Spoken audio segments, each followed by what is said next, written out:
بندے کے اخلاص پہ اللہ تعالیٰ نے ثواب،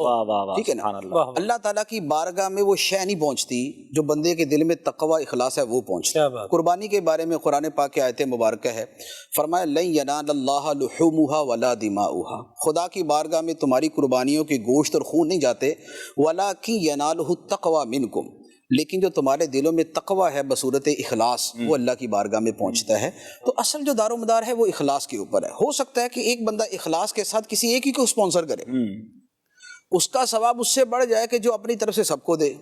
لیکن اس سے ہٹ کر جدا گانا جو ثواب کے بارے میں قرآن و حدیث میں بیان ہوا ہے، جو رحمت الہی کے اعتبار سے علماء نے بیان فرمایا، وہ یہ ہے کہ بندہ جب کسی عمل میں حصہ لیتا ہے تو اس عمل کے کسی جزو خاص ہی کا اس کو ثواب نہیں ملتا، بلکہ اللہ تعالیٰ اس پوری شے کا ثواب اس کو عطا فرماتا ہے۔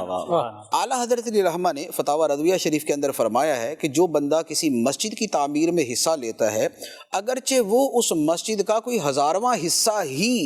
اپنی رقم دیتا ہے، اپنا مال خرچ کرتا ہے، لیکن جو اس کا ثواب ہے وہ اللہ تعالیٰ اس پوری مسجد کے اعتبار سے عطا فرماتا ہے، ٹھیک ہے۔ اسی لیے حدیث مبارک میں فرمایا گیا، جو حدیث کی کتب میں ہے، فرمایا کہ جس نے ایک کبوتر کے یا ایک پرندے کے گھونسلے کے برابر بھی مسجد بنائی، اللہ تعالیٰ اس کے لیے جنت میں گھر بنائے گا۔